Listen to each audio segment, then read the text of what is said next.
Today we meet Chris Lorenzo, founder and MD of Seafarer and Cruising Holidays.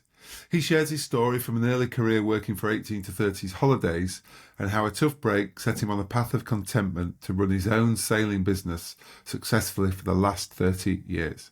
Chris explains how he keeps every aspect of his business ahead of the competition by always putting his clients' needs first, and how he is now planning the succession of the business to a new leadership team to ensure another 30 years of plain sailing. I had to do it. Enjoy.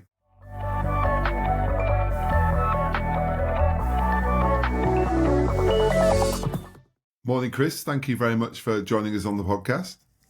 Morning, Steve. A real pleasure to be here, and thanks for the opportunity. It's a pleasure. It's a pleasure.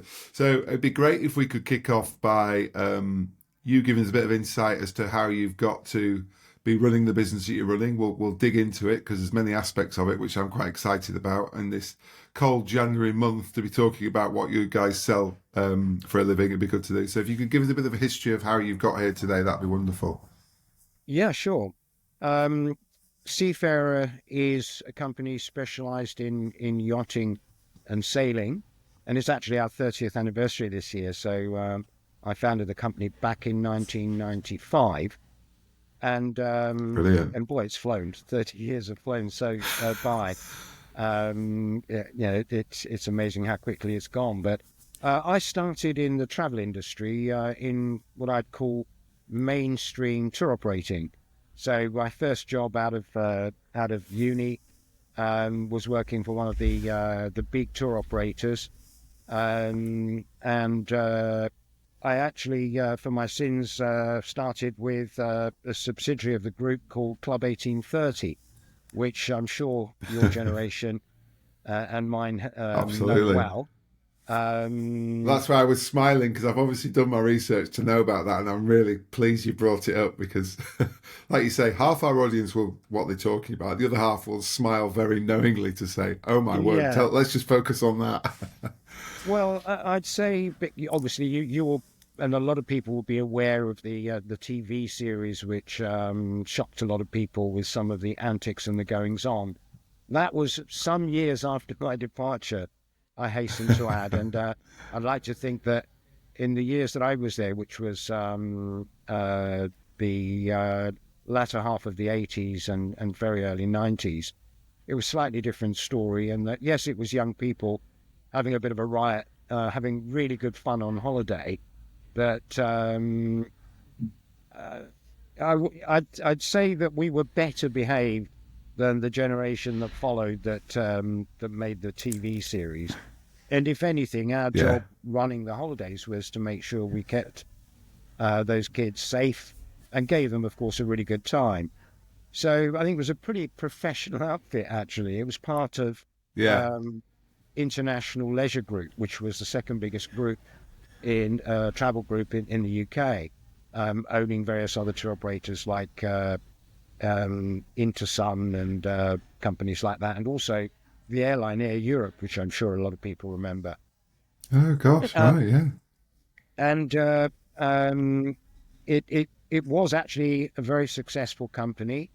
I progressed through the group, and at one point I was given, quite close to its end, I hasten to add, but I was given a new product to launch, which at the time, following this Air Europe, Coach Europe, it was called Sports Europe. And the idea was that it was active holidays, which of course is something that these days is becoming more and more popular with people who want something more than just a fly and flop holiday. But sort of ahead of its time somewhat then, wasn't it? Yeah. It never got off the ground because the first Gulf War, which was pretty dramatic for for a lot of people, obviously, but pretty dramatic for the travel industry, because all travel effectively stopped, and nobody was traveling anywhere. The group was in a big expansion drive. I remember at that time, which was probably about this time of year and just a bit after, they were taking delivery of a new aircraft every day. And all those planes were sitting on the ground not going anywhere or taking off to protect their slots with sort of 3 and 4 passengers on board. And I remember there were actually tanks stationed at Heathrow. There'd been all this high drama about threat of terrorist attack to our airports and infrastructure. And I remember there were actually tanks. I don't know if you remember that, Steve, but tanks at Yeah, Heathrow. gosh. Anyway, So was that 90, early 90s, will it be? Yeah, it was 91. 91, I think. I'm pretty sure it was 1991, Yeah, time of the first Gulf War. And the result of that was that International Leisure Group failed. So right. 7,500 people, myself included, lost their jobs. And of course, we being loyal company people who'd progressed with the company and done well with the company, we're all in shock. Didn't believe it Yeah. could happen. And I remember actually that we knew we were in crisis, and about a month before the failure, there was a triumphant announcement that they just raised some more money and that the company had been saved. And they raised something like £30 million, which lasted about a month, and the company went anyway. Oh, wow. And I mean, it was a major Blimey neck. event when you consider that that was the number 2. It was a household name as a group, and number Yeah. 2 tour operator in the UK. And probably the precursor to low-cost carriers. It was a slightly different philosophy at the time, in that they used the aircraft for charters for the holiday companies at night and scheduled services during the day. So it was a pretty sound business model, but it didn't survive. And that started getting my mind working in terms of what I should be doing next. And because I'd been involved in various things, the MD of a company that today is a competitor and actually the market leader in our sector. There's no harm in me saying who they are, Sunsail, which I'm Yeah. sure a lot of people have heard of. I got a call from the MD asking me if I was interested to look at working with them, and I accepted him and went and did that, and for a while. But I think I quickly realised that the whole corporate thing, having just gone through undermining that sense of security that you have when you're working for a big corporation, where you think that your position is unassailable and nothing can go wrong because it's such a major company and you're well thought of within it. It all just went overnight, Yeah. and I quickly realised that the whole kind of corporate thing in a larger business wasn't what I wanted to do. I think Yeah. partly being from a family of entrepreneurs, in that my father ran his own business, my mother ran her own business, and other members in the family did the same. I think maybe that had something to do with it, and it gave me that extra little bit of drive. But where it I all think it's changed interesting, was Chris. I realised that I don't actually have to do something that I don't enjoy doing. And I think I Yes. realised then that we do have the choice. Of course, it's a question of looking at what your aims and objectives are and what's important to you. But it got to the stage where I was not enjoying being part of a huge corporation. I was not enjoying the mainstream travel industry. Some of their practices I would question. My interest in sailing started with childhood. My father was a Sea Scout master in his youth, and he was a keen sailor. That was actually in Greece because my father's Greek, married Okay. a Brit, and eventually settled in the UK, although they did go back. But that bug of sailing was there. And I suppose it was a bold thing to do, but I thought, why not try and do my own thing in a sector that I love, I'm passionate about, And I know I would enjoy getting out of bed and going to work, um, doing something that I'm passionate about and absolutely love. And that's how it all I, started. I started putting it together in 1994, and licenses all came into place and so on. It was a struggle to get it off the ground, but I managed it, and we were selling our first holidays in January 1995. I think well, I our bet. first guest travelled early summer, but yeah, we were beginning to book around now in 1995.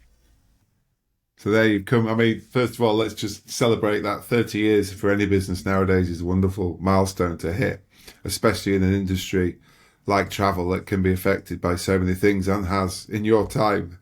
I bet there's a book in just the impacts of COVID, the impacts of wars, the impacts of everything, that even within that. But also, I think there's such a good point that we shouldn't miss there about we all have a choice about what we do. We might not think that at first. We might think, like you say, when we leave school or leave uni, we've got to get onto this sort of track, this mill. And actually, you get an opportunity. Yes, it was very sad to lose that job and everything, but actually that opened up this new door that you grabbed an opportunity and went for it. Now, obviously, you've got that in your blood by the sounds of it. If mum and dad were both sort of, I know we don't always like to call them entrepreneurs, but basically running their own business, you saw that as an option, whereas other people may not because the parents might not be that. But yeah, I think your point of doing something you enjoy every day is a pretty good life lesson, isn't it? It is, and I think it also is linked to the resilience of the company. Um, there's no doubt whatsoever that there were times that were very hard indeed. As you say, we've had the wars repeated, the subsequent Gulf War, and other major incidents in the world that affected people's desire and ability to travel. The pandemic, of course, was absolutely major, and also some the major recessions and crashes that we've had, where Yeah, people have to tighten their belts. And um, whilst travel is very resilient, people will cut back drastically, and if it's a case of deciding on the holiday, going somewhere much closer and for much shorter time. So it undoubtedly has an effect. But I'd say that when times are really hard and you really have to knuckle down and deal with difficult issues, the fact that you're doing something you love just gives you that slight slight impetus that perhaps you wouldn't otherwise have.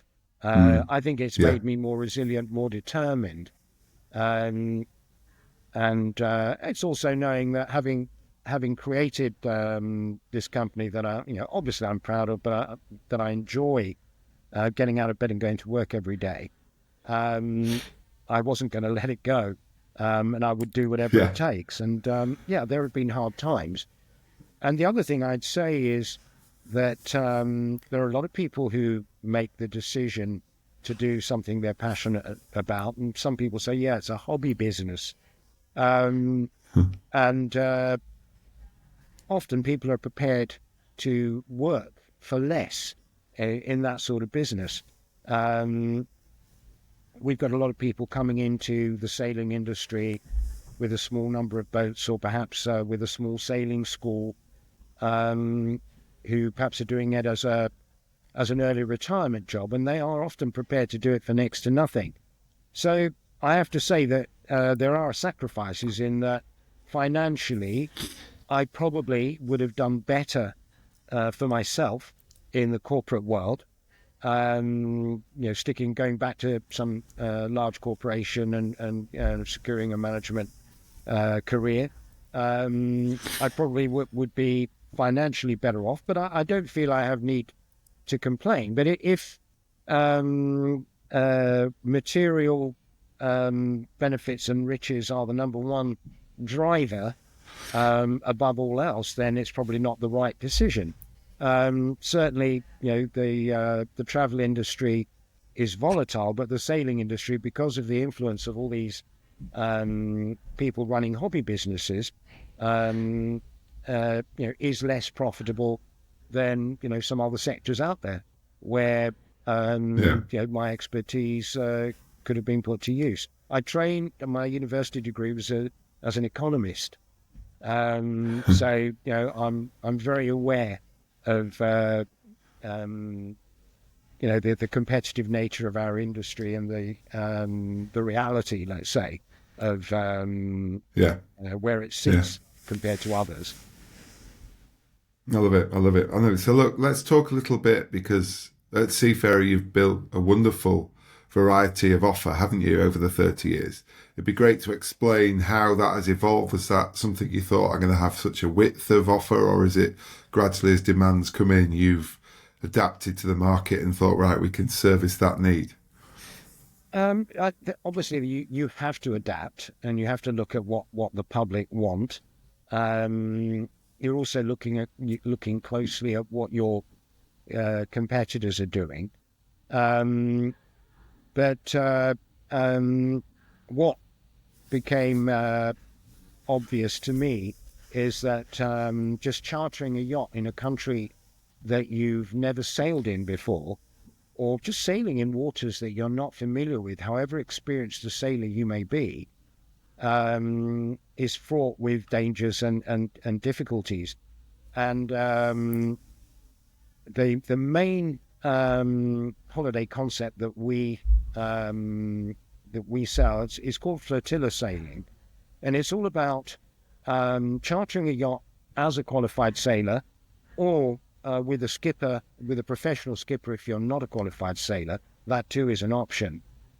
But sailing in company, in that there are other yachts following the same itinerary, but also under the guidance, almost the watchful eye, if you like, of a very experienced and knowledgeable lead yacht crew. So you've got the privacy of private yacht charter. So you and your family or your friends are on a yacht that you've chartered for yourselves. You're not mixing with others necessarily on board. You've got that privacy, but it's great to know that you've got the best local expertise, and they will make sure that you visit all the best places. Something that's Yeah. becoming increasingly difficult, actually, is they'll make sure that there's actually a mooring space in your destination of the day. That can be really important, and people can come unstuck when they've sailed and get somewhere quite late in the day and then find it's full. So the local knowledge, the watchful eye, the mooring spaces, but also a bit of a social thing as well, in that there are some activities organised, things like a welcome punch party where all the guests get to meet everybody else, some nice nights out for dinner where you can meet others like-minded. It's particularly good for families because one's children meet other children and make new friends, and there are activities organised for the kids as well during the school holiday period. But the main thing is the local knowledge and knowing that there are experienced people there to lend a helping hand if you come unstuck as well, which can happen. The sea, I'm sure, yeah. it has its dangers. So having that experienced lead crew there really does help. We find that a lot of very experienced sailors choose Flotilla for those reasons, but we also find those building their experience do it as well. Yeah. So that, I would say, accounts for probably about 65% of all the holidays we sell. And we've got to the stage where Seafarer has the broadest range of Flotilla holiday destinations in the industry. So we've got more destinations than the market leader, who has sort of gone for economies of scale and concentrated in specific locations, whereas our business model allows us to spread out a bit and still operate economically. So great choice of destinations. The other thing we do, of course, is we teach people to sail. So we're a sailing school in 3 different locations, including the UK, but also in Greece and in Croatia. And that's according to the RYA, the Royal Yachting Association, scheme, which is the UK governing body for sailing, which handles all the qualifications. So we operate to their standards, and we're accredited by the RYA. And that has proved to be really important because it's feeding us with new clients who learn to sail with us and then come back to us and perhaps do flotilla or charter yachts independently according to what they want to do. And I must tell you a little story, actually, and probably a major reason why I love doing this so much. And that is that we attend exhibitions, boat shows primarily, and I was at one of the boat shows, and somebody came up to me and said, "You're Chris Lorenzo, aren't you?" And I said, "Yeah, yeah." And he wanted to shake my hand. He said, "You know, 5 years ago, I came to this show and I chatted to you, and you convinced me to do one of your courses, and I learned to sail. And I have to tell you, it's changed our lives." And I was kind of wowed by this. I thought, wow, that's a big thing to say. And he explained to me how his family was going through a difficult period, and that his teenage son had gone off the rails, and they couldn't connect, and it caused a lot of friction with the family. And he just saw this idea and thought, right, I'm going to learn to sail. I'm going to see if I can encourage my son to do the same. And they went on. His son caught the bug, as we say, the sailing bug. They went on to do several holidays together and then buy a boat. They sail regularly, and he feels that sailing as a sport actually put his teenage son back on the straight and narrow. They reconnected as a family. He's saying, we're best of friends with my son. And he told me it was all my doing for convincing him to actually do the course.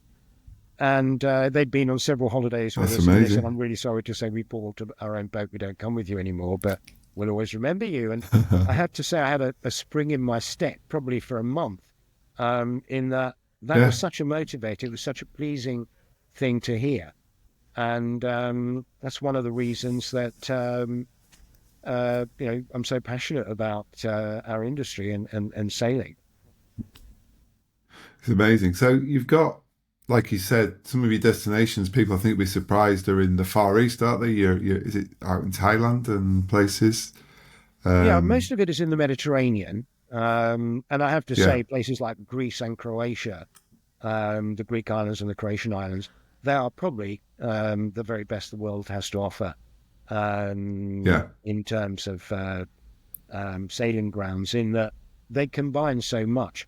Obviously, there's natural beauty and nature, but there's also history and culture and cuisine. So all of that combined together in a safe environment, because they're also safe countries, makes them unbeatable. But you can't really sail in the winter, and people want what you can, but it's a little bit too cold for most people. Loses a bit. Yeah. And although people are sailing in the UK right now, I mean, there are enthusiasts who go sailing every weekend or do voyages in the UK throughout the winter, or go racing. And so to meet that need, we do offer charters in places like the Caribbean, and we offer a flotilla in Thailand, which is operating right now, operates between January and April, which is very popular. And of course, that too is a wonderful, very different place compared to the Mediterranean, but a wonderful place to sail, and also has its own history and culture, and it's fascinating. It's a really great place. Yeah, very different. Yeah. Mm. I'm interested to understand, Chris, how, when you've got, like you say, you've got the classic European destinations you've found, then gone into the Caribbean and Thailand, etc., to give yourself an all year round product. You've got the beach club and sailing clubs.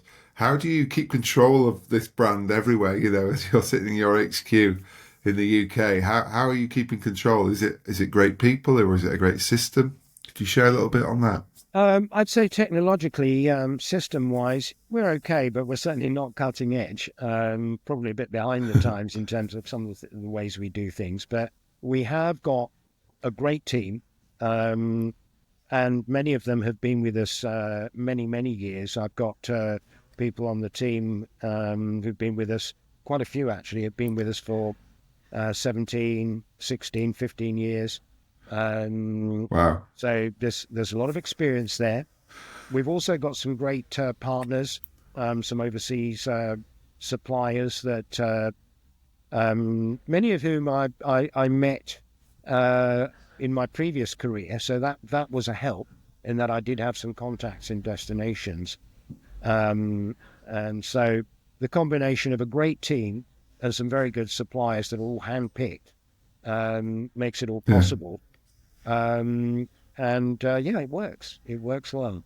And I mean, I'm particularly Brilliant. proud of the fact that every year, something like 40, in fact, over 40% of the people who travel with us are repeat bookers, and Whoa. that's a high percentage, possibly one of the highest in the industry, in the travel industry. I know there are some that boast even higher numbers, but in sailing, which is a fairly expensive holiday, well, it doesn't have to be. Some people can't travel every year. They'll do it. They can't book an exotic charter every year, and they might do it once every two, Yeah. and Yeah. do something closer to home in between. But yeah, that's a particularly high percentage of repeat bookers, and we're really proud of that. That's And amazing. of So course, if choice we is the unpick other that a thing. bit. Yes. Okay. I was about, yes, but probably just answered. I was about to say, you obviously talked about Sunsail, and there's varying competition, isn't it? Because some of the Mark Warners of this world will offer a sailing course, or I know it's not quite what you offer, but in the consumer's mind, it's competition. So, what do you think you're doing right that's keeping Seafarer obviously sailing along nicely for 30 years, and like you say, having that widest offer of destinations? What do you put that down to in terms of what customers get with you that they maybe don't get with the competitors? Yeah. I think giving them choice and giving them new destinations has won us clients from our competitors. So I think that's really Right. helped. Yeah. Thereafter, I think it's also down to the fact that we're still a family company, and I say that in the sense that we almost feel amongst my colleagues that we're a family, having been together for so long. And it's also still a family business. And I think people feel the difference. Our guests feel the difference in that they feel that personal service, that connection. Our long-serving team, I think many of them have clients that will come back to them personally year after year. Um, they almost see them as their personal travel consultant for this type of holiday. So it's down to personal service, but you can't get away from the fact that you do need to be competitive. You do need to offer quality. And if you don't also attend to those very, very important considerations, you won't succeed. So Yeah. um, we are always conscious of that, and we're always striving to improve and looking at what we do critically all the time. Um, and I think we are responding to the times. We take sustainability very seriously. I think every sailor does. We're close to nature by definition. So every sailor is more conscious of what's happening with the environment by definition, and that's a given. But we also take our responsibilities very seriously. So, for example, we're switching the outboard engines for the dinghies on all our yachts to electric. Um, Oh wow. we make sure that our guests have reusable shopping bags on board. Um, every boat has a little fishing net on a pole on board. And the idea there is that if you see something floating in the sea, like a plastic bag or a plastic bottle that shouldn't be there, you as a charterer, a guest, can make use of that and fish it out.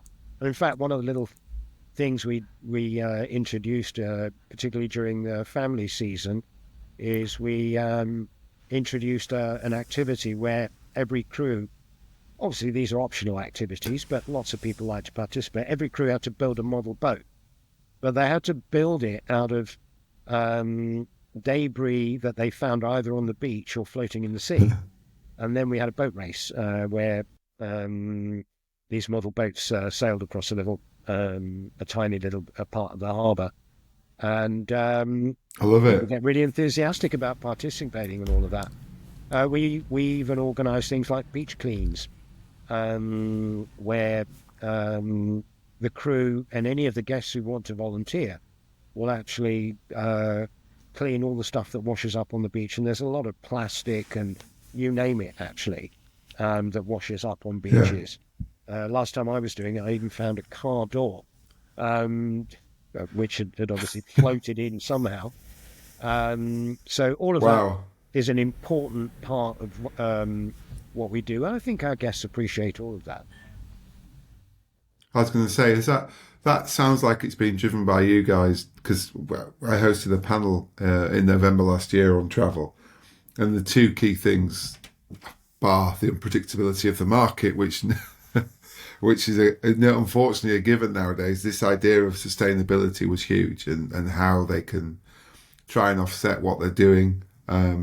Because the other bit though that was interesting that came up on sustainability was about how you can sustain destinations because visitors are normally their core source of income, and how you could, and it sounds like you're doing this, but I'm interested to ask you of how you can make sure when travellers go somewhere, they go to the local areas and the local people so that that money goes directly into that economy, not into, say, a hotel group that's owned by an American or British conglomerate sort of idea. But it sounds like with your flotilla and that local knowledge, you're already doing that.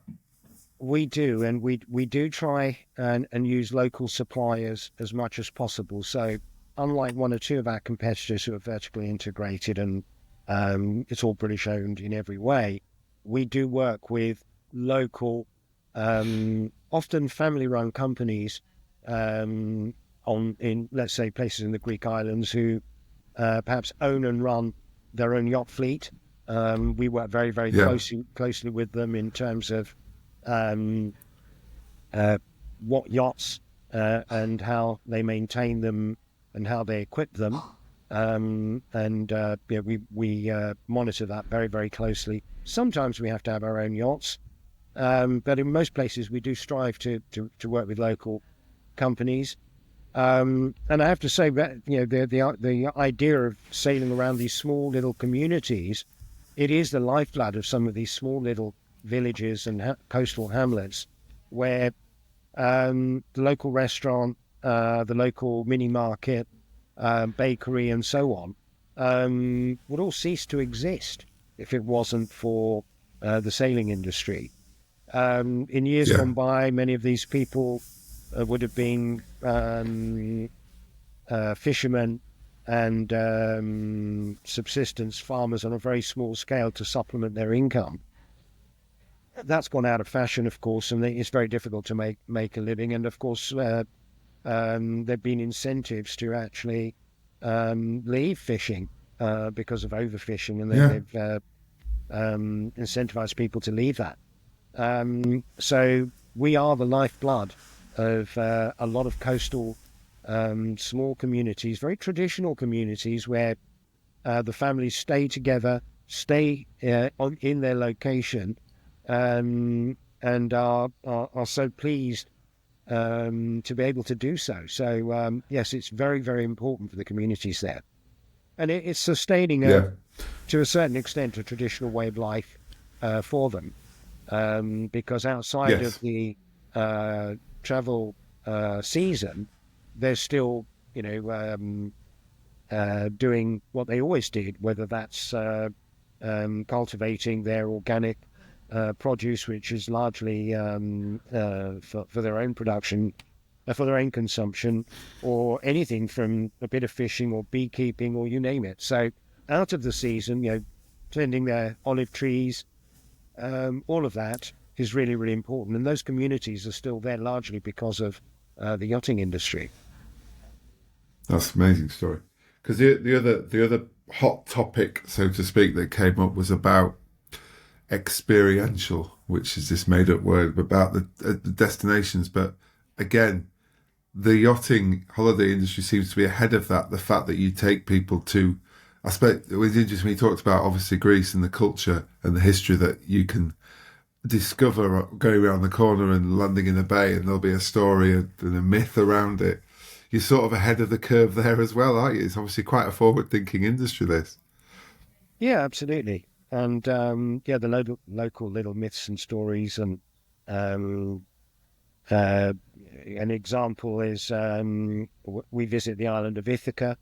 Ithaca, of course, is um, the mythical and the real home, in fact, of uh, the whole story of the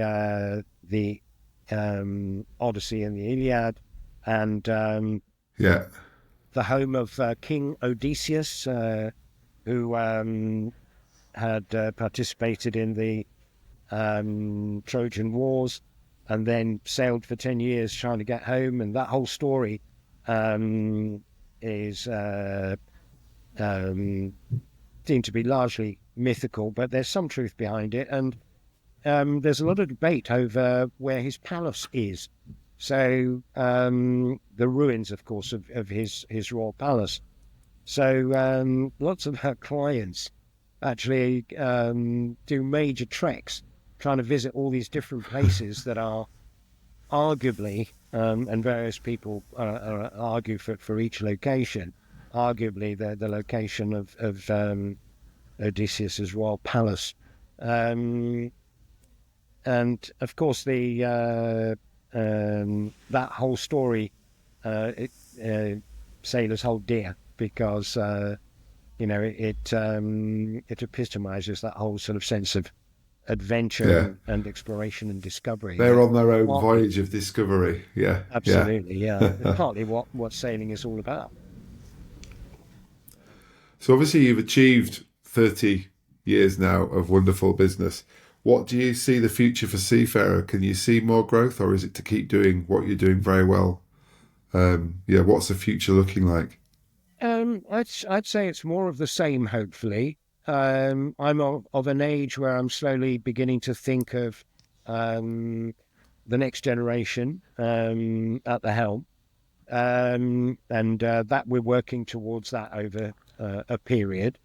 Um, but I'd say it's more of the same. Our growth has been organic, very much so. I mean, we probably have grown from year one every year, but it's probably on average only been between 5 and 10% a year, and that's happening simply because of word of mouth.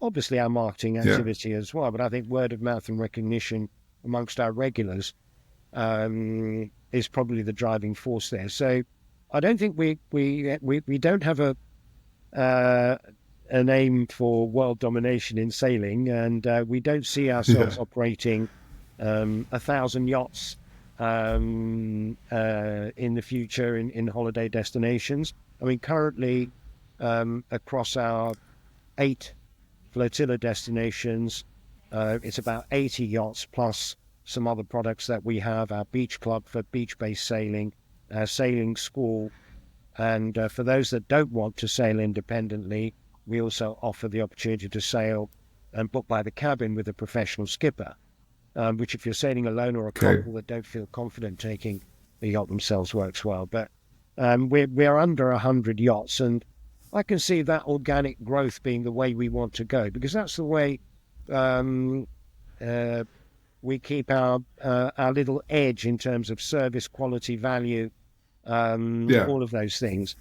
And so that's how I see it, at least while I'm at the helm. And obviously, the next generation will hopefully find their own groove and take it, continue it, and take it further. But there isn't an aspiration to dominate the industry and be a leader, but to continue doing what we're doing well, introduce new people to the wonderful sport of sailing, and make sure that we give our clients what they want. Yeah. I mean, 5 to 10% growth every year for 30 years. Most people would tear your arm off for that, and I think it's something you should be very proud of. In terms of succession, then, is your hope that it will be a family continuation, or have you got other people in the organisation that are in a good position to take it on? Actually, I've come to realise that family isn't always the best choice in terms of um, specific roles. So in the organisation, it's very much having the right people in the right position, and there are family members involved in the business. My sister's involved in the business. My niece is involved in the business. But actually, I would say um, probably neither of them um, would firstly aspire to running it. My sister's older than me Yeah, anyway, but um, and they're probably not the best qualified either. So there are people yeah, within the business that I think can progress and rise to that, and hopefully that's what's going to happen. good, good. Because it's important, isn't it? Something you've built and nurtured. You want to see it continue, so that's wonderful. Well, I wish you all the luck with that. So, in terms of all of your destinations, then, Chris, let's just get a bit dreamy for our summer holidays. Where would you advise sort of like a budding sailor to be to kick off? Where would you say is the best place to go and get that variety of types of sailing, of geography, of history? If you had to pick one of your many, many destinations. Yeah, well, it's the case that for new sailors, the Ionian Islands of Greece have long established themselves as the place to go if you're starting out. And there's a number of reasons for that. It's a stunningly beautiful area.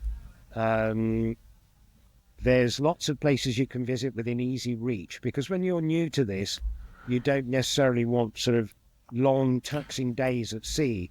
Yeah, Shorter hops, where an exciting destination to discover is within much closer reach appeals. But the most important thing for new sailors, apart from all those really important considerations, is that the conditions are moderate.